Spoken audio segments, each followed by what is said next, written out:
Hello everyone, this is chapter 52 of Pride and Prejudice, or chapter 10 of volume 3. Elizabeth had the satisfaction of receiving an answer to her letter as soon as she possibly could, and this letter is what she wrote to her aunt, Mrs. Gardiner, to find out why was Mr. Darcy at Lydia and Wickham's wedding. She was no sooner in possession of it than hurrying into the little copse, where she was least likely to be interrupted, she sat down on one of the benches and prepared to be happy, for the length of the letter convinced her that it did not contain a denial. In other words, it doesn't contain a denial to talk about why Mr. Darcy was there. It's supposed to be a secret, but because it's so long, Elizabeth is pretty confident that her aunt answers her question. Gracechurch Street, September 6th. My dear niece, I have just received your letter and shall devote this whole morning to answering it, as I foresee that a little writing will not comprise what I have to tell you. I must confess myself surprised by your application. I did not expect it from you. Don't think me angry, however, for I only mean to let you know that I had not imagined such inquiries to be necessary on your side. If you do not choose to understand me, forgive my impertinence. Your uncle is as much surprised as I am, and nothing but the belief of your being a party concerned would have allowed him to act as he has done. But if you are really innocent and ignorant, I must be more explicit. On the very day of my coming home from Longbourn, your uncle had a most unexpected visitor. Mr. Darcy called, and was shut up with him several hours. It was all over before I arrived, so my curiosity was not so dreadfully racked as yours seems to have been. He came to tell Mr. Gardiner that he had found out where your sister and Mr. Wickham were, and that he had seen and talked with them both, Wickham repeatedly, Lydia once. From what I can recollect, he left Derbyshire only one day after ourselves, and came to town with the resolution of hunting for them.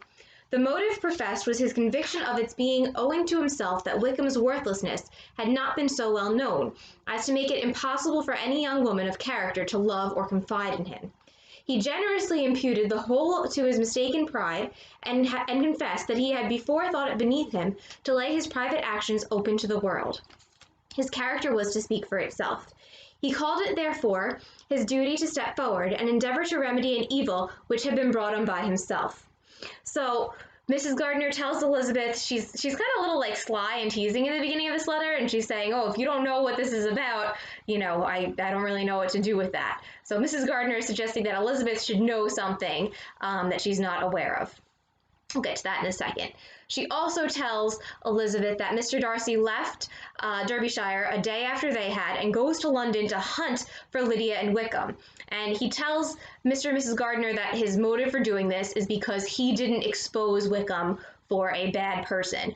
So Mr. Darcy is saying that he feels responsible for having any young woman, in this case Lydia, trust Wickham because he, Mr. Darcy, withheld the information that Wickham had tried to seduce Georgiana and marry her for her money. So Mr. Darcy is saying that he feels responsible. Okay, so there's another part to this though. If he had another motive, I am sure it would never disgrace him. He had been some days in town before he was able to discover them, but he had something to direct his search, which was more than we had, and the consciousness of this was another reason for his resolving to follow us. There is a lady, it seems, a Mrs. Young, who was some time ago governess to Miss Darcy, and was dismissed from her charge on some cause of disapprobation, though he did not say what. So we know that Mrs. Young is the lady who Georgiana stayed with when Wickham seduced her and went after her money. So that's how Mr. Darcy knows where to look for them. So he has that lead, if we're going to use some detective terminology. So he does it also because he feels responsible and because he has that extra knowledge. This italicized, if he had another motive, I think Mrs. Gardiner is suggesting that Elizabeth is the other motive for him stepping in. Okay. She then took a large house in Edward Street and has since maintained herself by letting lodgings. So Mrs. Young makes a living by basically running a boarding house and renting out rooms to other people. This Mrs. Young was, he knew, intimately acquainted with Wickham, and he went to her for intelligence of him as soon as he got to town. But it was 2 or 3 days before he could get from her what he wanted. She would not betray her trust, I suppose, without bribery and corruption, for she really did know where her friend was to be found. Wickham indeed had gone to her on their first arrival in London, and had she been able to receive them into her house, they would have taken up their abode with her. At length, however, our kind friend, procured the wished for direction. They were in Blank Street. So Mr. Darcy goes to Mrs. Young, asks her where Wickham and Lydia are. She says that they would have stayed with her if she had room for them. She doesn't, but she does tell Mr. Darcy where they're located. He saw Wickham and afterwards insisted on seeing Lydia. His first object with her, he acknowledged, had been to persuade her to quit her present disgraceful situation and return to her friends as soon as they could be prevailed on to receive her, offering his assistance as far as it would go. But he found Lydia absolutely resolved on remaining where she was. She cared for none of her friends, she wanted no help of his, she would not hear of leaving Wickham. She was sure they should be married some time or other, and it did not much signify when. Since such were her feelings, it only remained, he thought, to secure and expedite a marriage, which, in his very first conversation with Wickham, he easily learned had never been his design. So, Mr. Darcy goes and talks to Wickham, doesn't really make any progress. He goes and talks to Lydia, and he tries to get Lydia to leave. So even though this would be a pretty shameful situation that Lydia and Wickham had been living together unmarried in Regency England, Mr. Darcy doesn't try to force her into a marriage with him. Probably, in my opinion, because he knows that Wickham is a bad guy. So he tries to get Lydia to go away and just leave the situation. But Lydia refuses. She wants to stay with Wickham, doesn't want to go back to her friends, doesn't care about her friends, only cares about being with Wickham. So Darcy sees his only choice now as making this marriage happen so that her reputation and the family's reputation isn't totally disgraced. He talks to Wickham and finds out, so Lydia thinks that they're going to be married at some time or another. She doesn't really care when. Mr. Darcy talks to Wickham, and Wickham did not want to marry her, just wanted to run away, ruin her reputation, whatever. He's George Wickham. He doesn't care about anyone. He confessed himself obliged to leave the regiment on account of some debts of honor which were very pressing, and scrupled not to lay all the ill consequences of Lydia's flight on her own folly alone. He meant to resign his commission immediately, and as to his future situation, he could conjecture very little about it. He must go somewhere, but he did not know where, and he knew he should have nothing to live on. Mr. Darcy asked why he did not marry your sister at once. Though Mr. Bennet was not imagined to be very rich, he would have been able to do something for him, and his situation must have been benefited by marriage.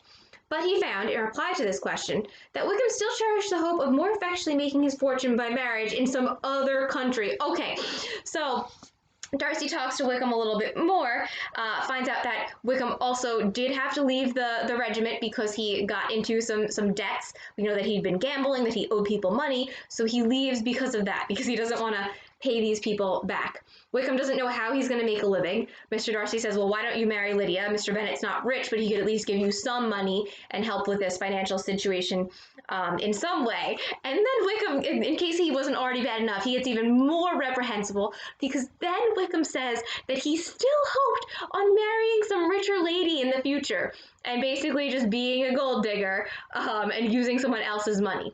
So he really doesn't care about Lydia at all. He's just using her.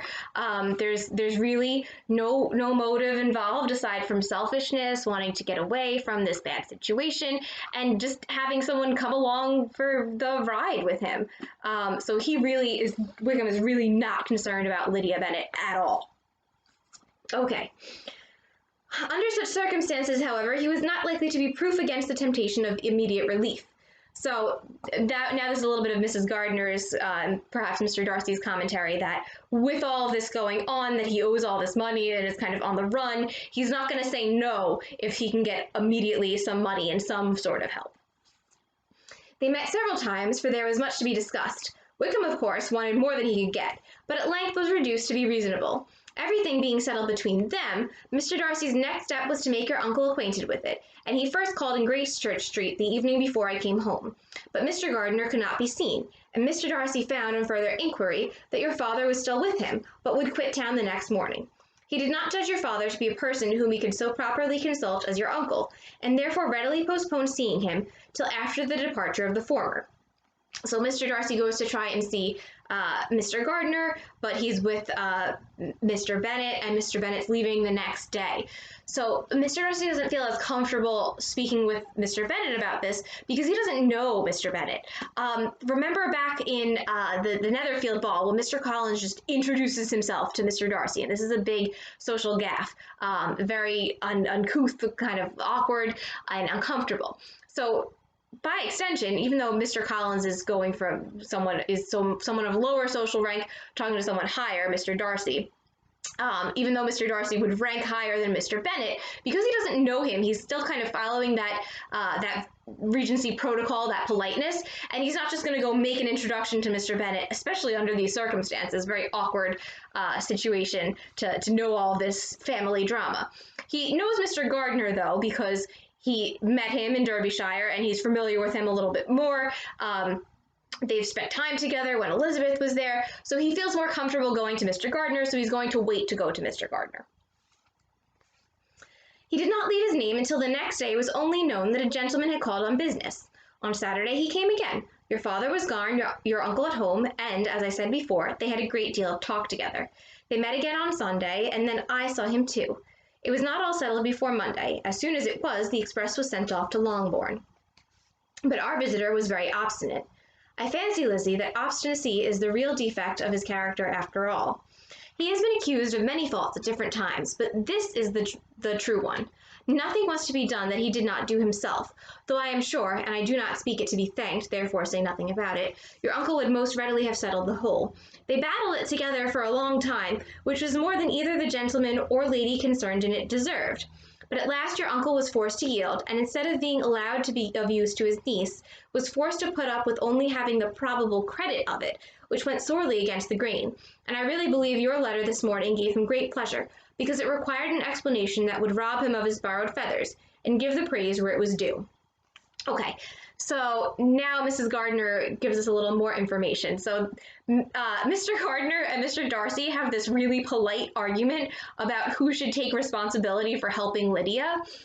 It's sort of like when you come to a stop sign at an intersection and you wave the person on, and then they wave you on, and then you wave them on again, and then they wave you on again, and it just kind of goes back and forth with people trying to be too polite.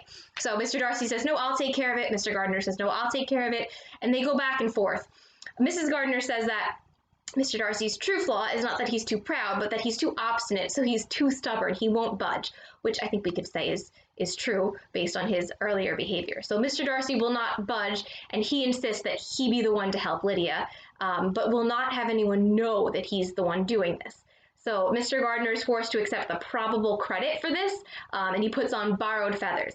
So Mr. Gardiner's taking credit for all of this, but it's really Mr. Darcy who plays the key role in this situation. And Mr. Gardiner does not feel good about the situation because he's taking credit for good that he didn't really do, although Mrs. Gardiner says that he would have done the same thing if Mr. Darcy would have let him.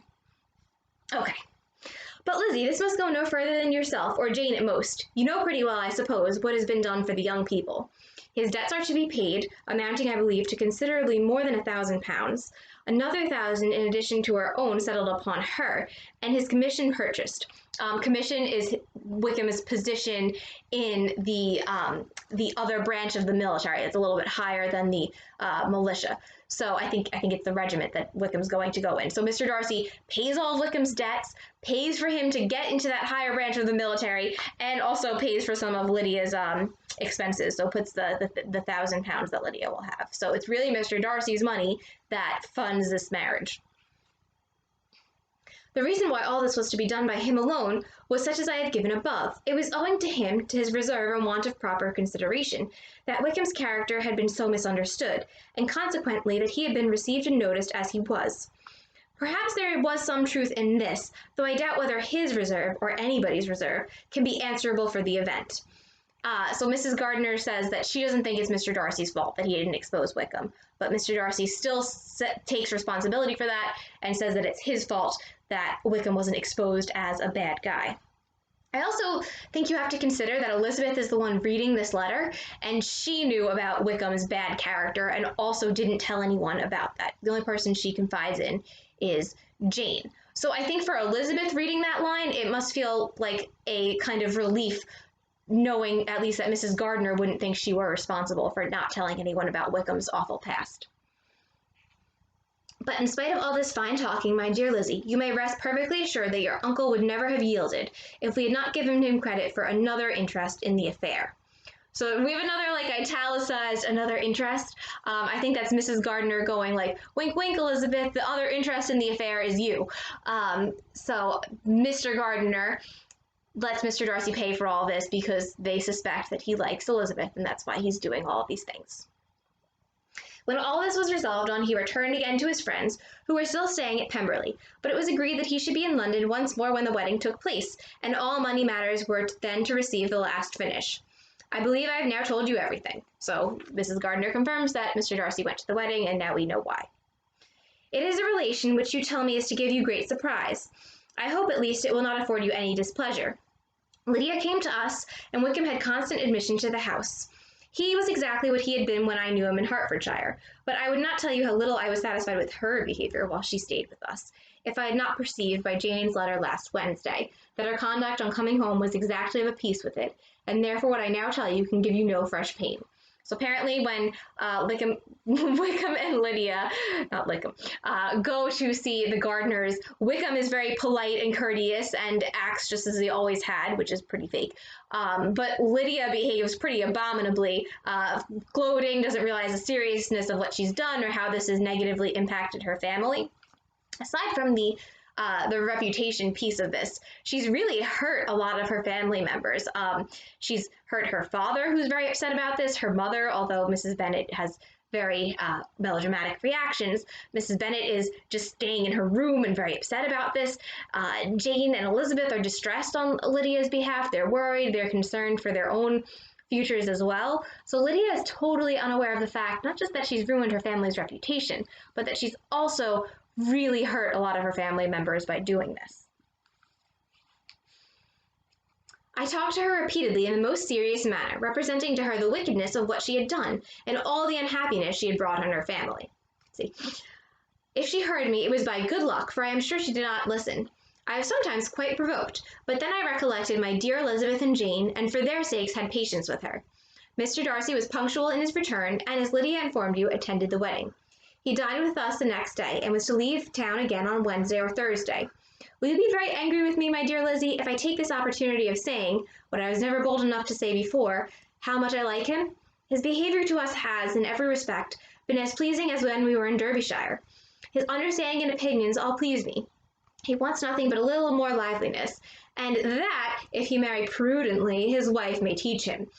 So Mrs. Gardiner says that she really likes Mr. Darcy, that he's behaved to them exactly as he has in Derbyshire. That's important because when he was in Derbyshire, Elizabeth was there. So maybe he was just acting nice to the Gardiners and polite and respectful, even though they're of a lower social class, because he wanted to impress Elizabeth. But now when he sees the Gardiners without Elizabeth there, and also when Elizabeth is supposed to have no idea that he's come and interfered with this at all, he's still polite and courteous. So this is not just the appearance of something. So think Wickham has the appearance of goodness.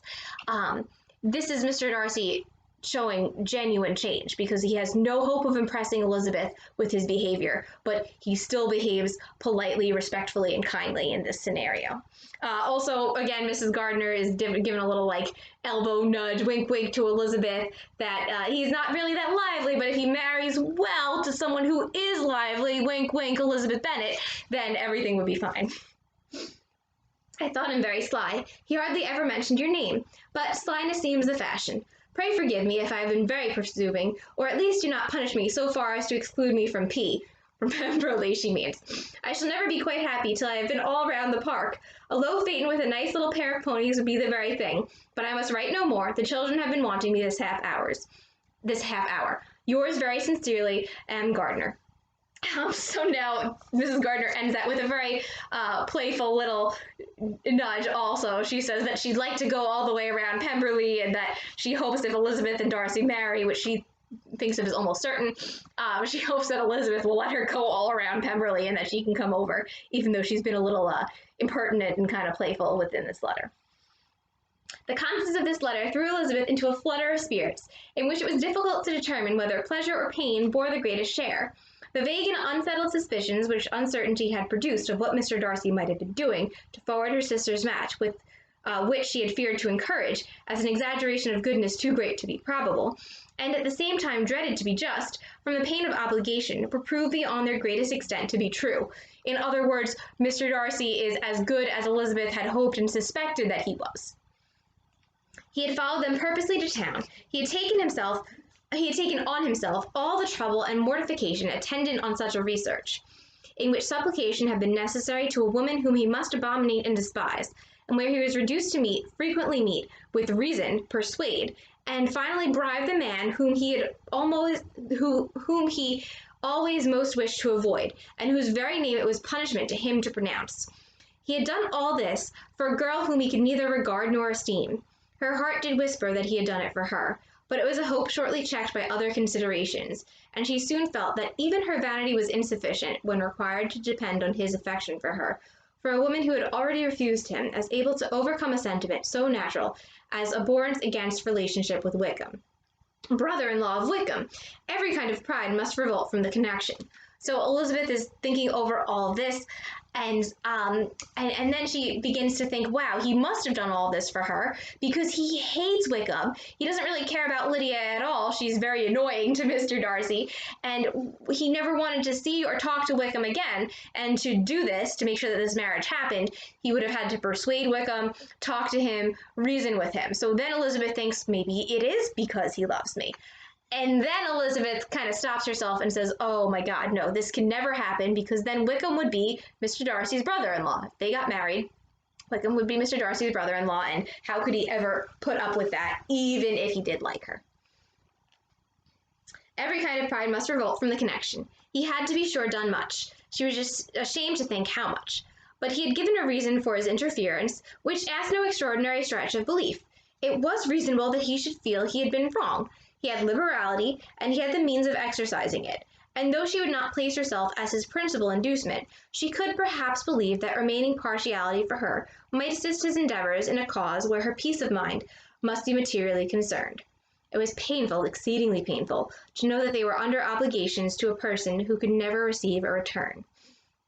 They owed the restoration of Lydia, her character, everything, to him. Oh, how heartily did she grieve over every ungracious sensation she had ever encouraged, every saucy speech she had ever directed towards him.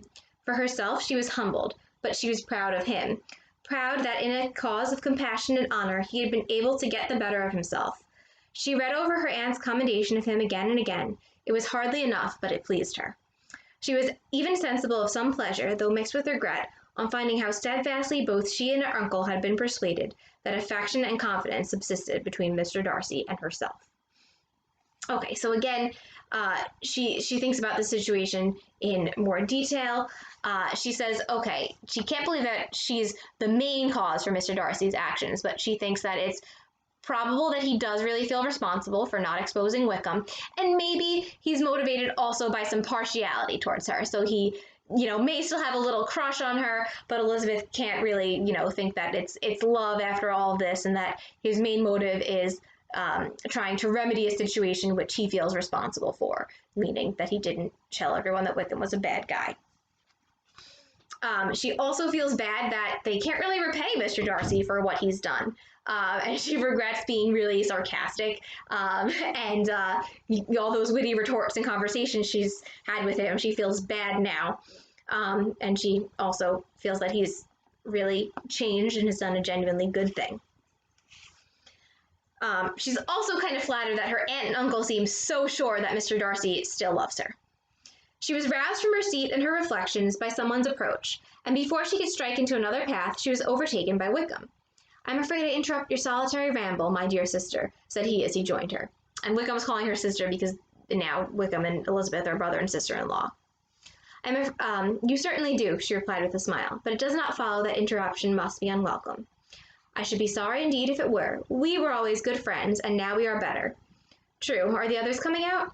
"I do not know. Mrs. Bennet and Lydia are going in the carriage to Meryton." "And so, my dear sister, I find from our uncle and aunt that you have actually seen Pemberley." She replied in the affirmative. "I almost envy you the pleasure, and yet I believe it would be too much for me, or else I could take it in my way to Newcastle." "And you saw the old housekeeper, I suppose? Poor Reynolds, she was always very fond of me, but of course she did not mention my name to you." "Yes, she did." "And what did she say?" "That you were gone into the army, and she was afraid had not turned out well. At such a distance as that, things are strangely misrepresented." "Certainly," he replied, biting his lips. Elizabeth hoped she had silenced him, but he soon afterward said, "I was surprised to see Darcy in town last month. We passed each other several times. I wonder what he can be doing there." Perhaps preparing for his marriage with Miss de Bourgh, said Elizabeth. It must be something particular to take him there at this time of year. Undoubtedly. Did you see him while you were at Lambton? I thought I understood from the gardeners that you had. Yes, he introduced us to his sister. And do you like her? Very much. I have heard indeed that she is uncommonly improved within this year or two. When I last saw her, she was not very promising. I am very glad you liked her. I hope she will turn out well. I dare say she will. She has not gone over the most trying age. She has not got over the most trying age. Did you go by the village of Kimpton? I do not recollect that we did. I mention it because it is living which I ought to have had. A most delightful place, excellent parsonage house. It would have suited me in every respect. How should you have liked making sermons? Exceedingly well. I should have considered it as part of my duty, and the exertion would soon have been nothing. One ought not to repine, but to be sure, it would have been such a thing for me. The quiet, the retirement of such a life would have answered all my ideas of happiness. But it was not to be. Did you ever hear Darcy mention the circumstance when you were in Kent? I have heard from authority, which I thought as good, that it was left you conditionally only, and at the will of the present patron. You have? Yes, there is something in that. I told you so from the first, you may remember. I did hear, too, that there was a time when sermon-making was not so palatable to you as it seems to be at present, that you actually declared your resolution of never taking orders, and that the business had been compromised accordingly. You did, and it was not wholly without foundation. You may remember what I told you on that point when we first talked of it. They were almost at the door of the house, for she had walked fast to get rid of him, and unwilling, for her sister's sake, to provoke him, she only said in reply, with a good-humoured smile, Come, Mr. Wickham, we are brother and sister, you know. Do not let us quarrel about the past. In future, I hope we shall be always of one mind. She held out her hand, he kissed it with affectionate gallantry, though he hardly knew how to look, and they entered the house. So Elizabeth is in a bit of an awkward situation there when Wickham comes up. He's really trying to stir the pot again and mention all of these past grievances and circumstances. And I think he's also trying to dig for information and see what exactly Elizabeth knows. So he mentions all of these things. Like, again, he mentions that Georgiana Darcy was obnoxious, and then he has to backpedal on a lot of them. So mentions Georgiana was obnoxious, and then he has to say, oh, if you liked her, then she must have changed a lot in the last couple of years. And then he talks about the living, and Elizabeth says, oh, I heard from good authority that was only offered to you on a condition, and then that you didn't want to be a clergyman, that you didn't want to make sermons, so then it was resolved. And he was like, oh yeah, I mentioned that before. He's being very fake. Elizabeth's calling him out a little bit, but she can't call him out perhaps to the extent that she'd like, because he is married to Lydia now. There's really no chance for that situation to change. Very difficult to get divorces in Regency England and almost impossible. So she really can't start an argument with him. She can't start a fight with him because it would be damaging for their whole family dynamic. So she has to just sort of mention what she knows in a very tempered, measured way. She still does not like him and is not a Wickham fan. We know that because Austen writes, for she had walked fast to get rid of him, and unwilling for her sister's sake to provoke him, she said only in reply with a good-humored smile. So she's trying to really just smooth this situation over, but Elizabeth is certainly not convinced by Wickham here. And I think we also see that he is someone who tries to be very manipulative and tries to persuade people to be on his side. So we don't see it work at the end of this chapter, but I think it enlightens Wickham's past behavior and why he seemed so friendly and good-natured and kind in the beginning of the novel, even though that's not true of his real character. And that's chapter 52.